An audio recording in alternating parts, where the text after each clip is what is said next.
Hello, and welcome back to another episode. Today, I want to talk about decluttering.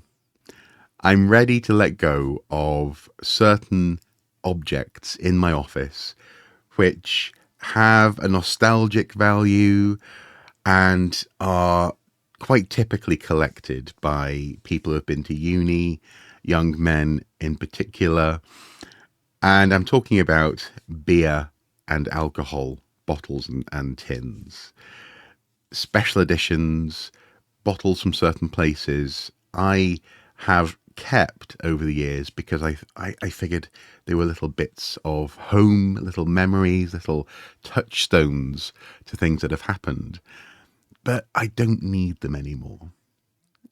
Frankly, I don't have space for them. But also, as well, there's something about their nature that increasingly makes me uncomfortable. So let's get into it. This selection of beer and alcohol containers have been tremendously important to me over the years. We have Monty Python's Holy Grail,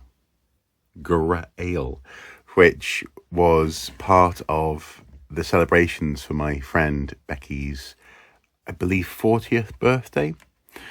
And we had Holy Grail, we had coconuts. Actually, maybe I have the coconuts here so we could pretend to be horses while we were watching the Holy Grail.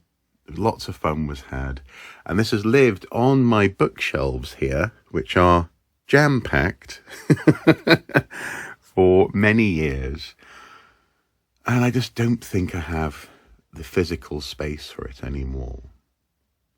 Durham gin. Really, I only kept it because I live near Durham. I went to university in Durham, and it was quite cool to see that a local distillery was working on gin. Fantastic, made in Durham, England. It was lots of pleasure, I guess, drinking that and also supporting it. But do I need the bottle?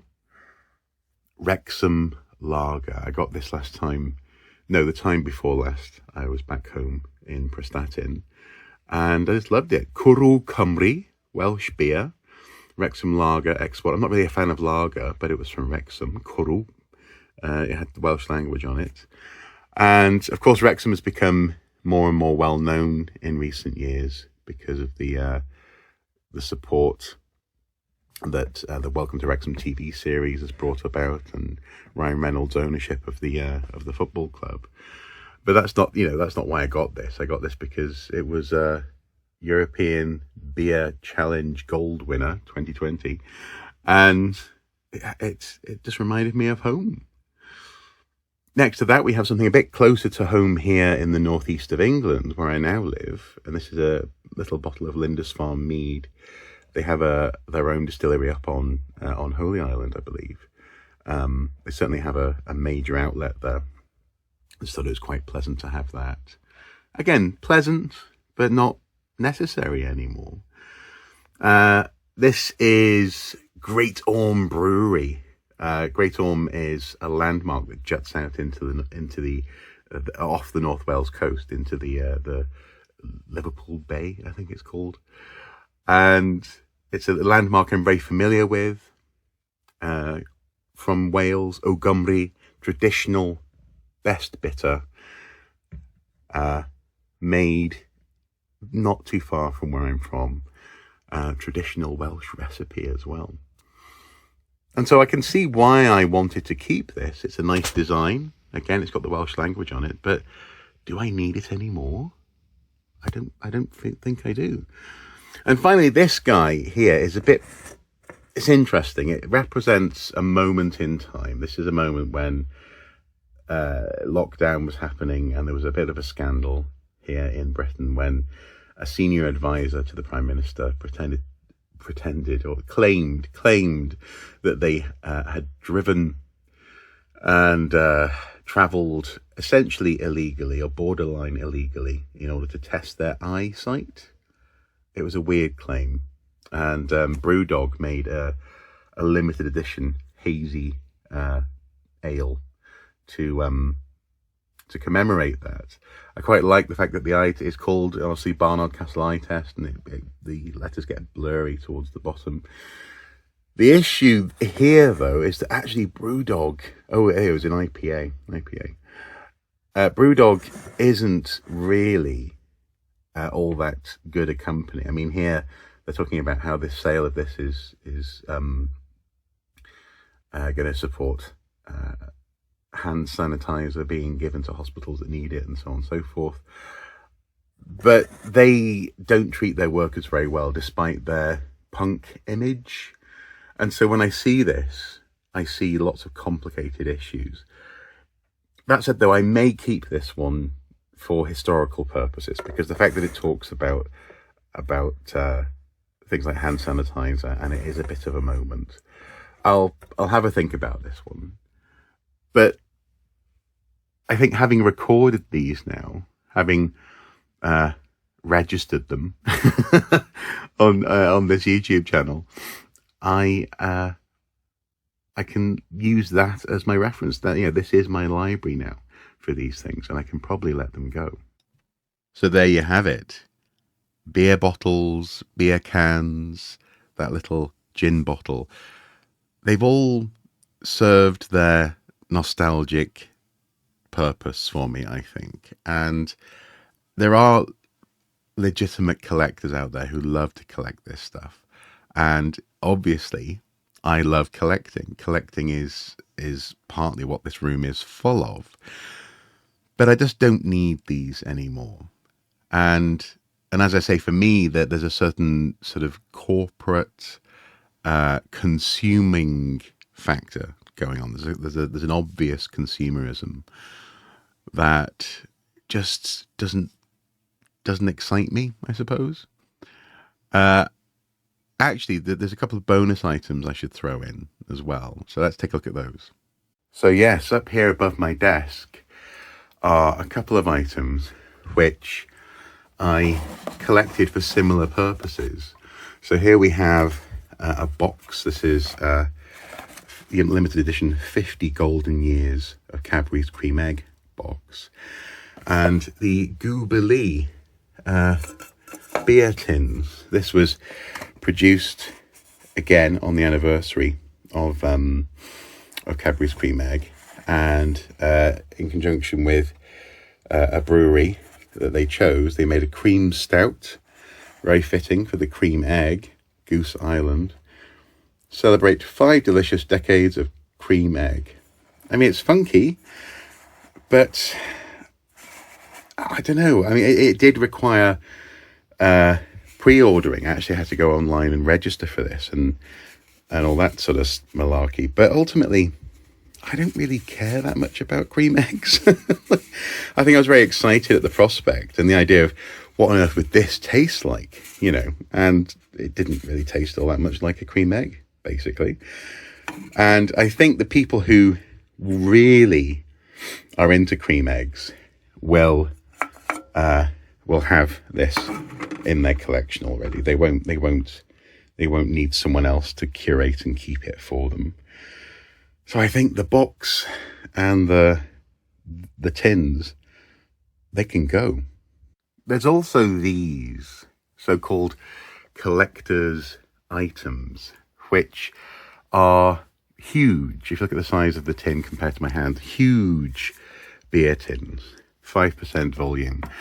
And I have these, and I used to have them on this shelf just here, which needs sorting now, but still, they were just in there. I have these because of the Norse-inspired, loosely Norse-inspired artwork that is on them. So this has people fighting the world serpent, for example.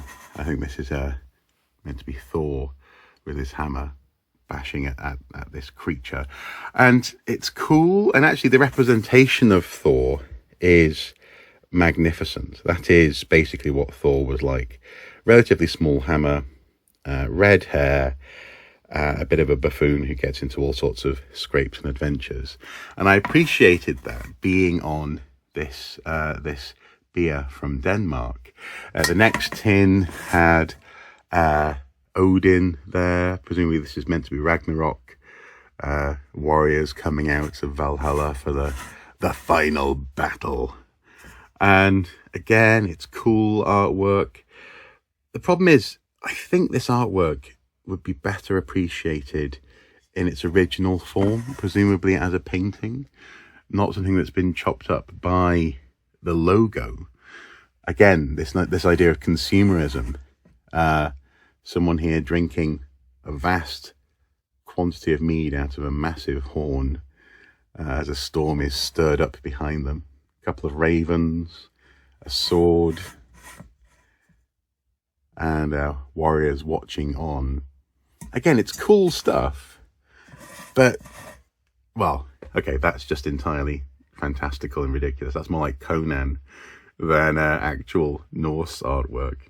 And that's more like Warhammer, actually, isn't it? It's like a dwarf from Warhammer. This one I definitely have no regrets about, and this side is just a bloke with a shield. You know, that's basically it. They're cool. They're oversized. They're somewhat novel, you know, compared to a typical can of beer. But their artwork, I'm sure, is available elsewhere, and I don't need them.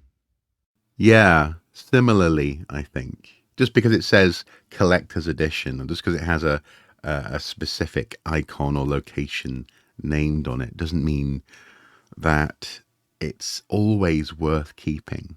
And in particular with the cream egg beer and special edition boxes and this kind of thing, I just don't feel the need to keep them. Now that actually contrasts quite heavily with my love of Licorice All Sorts, for example. So just over my shoulder, just behind the TV there, actually, I have a couple of Licorice All Sorts collector's tins, which absolutely fits with me. I love Licorice All Sorts. I love Bertie Bassett. I love the branding. I love the story. I love the sweets themselves.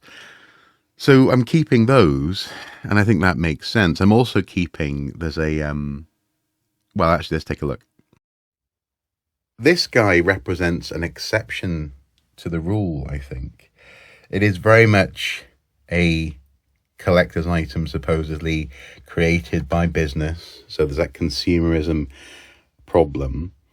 But it represents a particular moment in my other role as an archaeologist when Cadbury Dairy Milk, Freddo, created these treasure chests and actually encouraged people to go out into the world and do metal detecting, which, you know, is fine. But they were suggesting that people metal detect, for example, on historic sites that are actually protected.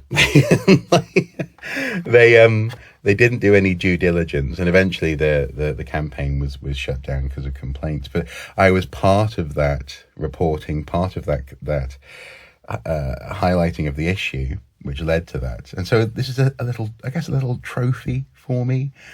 It is disposable plastic in a collectible, inverted commas, form factor, but it represents a bit more than that to me. So I think I will keep hold of that. So in the case of the Freddo treasures, I think that makes sense to keep as well. It's a specific form factor that I don't think you can get anymore, and it was connected to a news story and a bit of a controversy that I was directly involved in covering and talking about. So again, that makes sense, and maybe that's what this is about. It's not a wholesale judgment of branded consumable objects. I think it's just an invitation perhaps for you, but also certainly it's a declaration from me that I need to be a little bit more curated and careful in terms of the things that I just go, ooh. And maybe it's just about having a season, you know, like, so the Monty Python's Holy Grail was fantastic for so many years. I love this bottle. I love the memory that it represents. but I don't need this anymore. And I don't need this to remember my friend Becky anymore. So, yeah, it's not all bad. It is about seasons for things, I think. And the season for those bottles and the Cadbury's cream egg stuff from up there is passing, I think. Yeah. Hopefully you found this interesting. I didn't really have time to do my normal sit with the camera setup. So again, I'm recording at my desk today. But maybe I should stop apologizing for that. If I have to be here, I have to be here. It's just been a busy work week, and that's okay. Thank you so much for watching. Until next time, do take care. Bye-bye.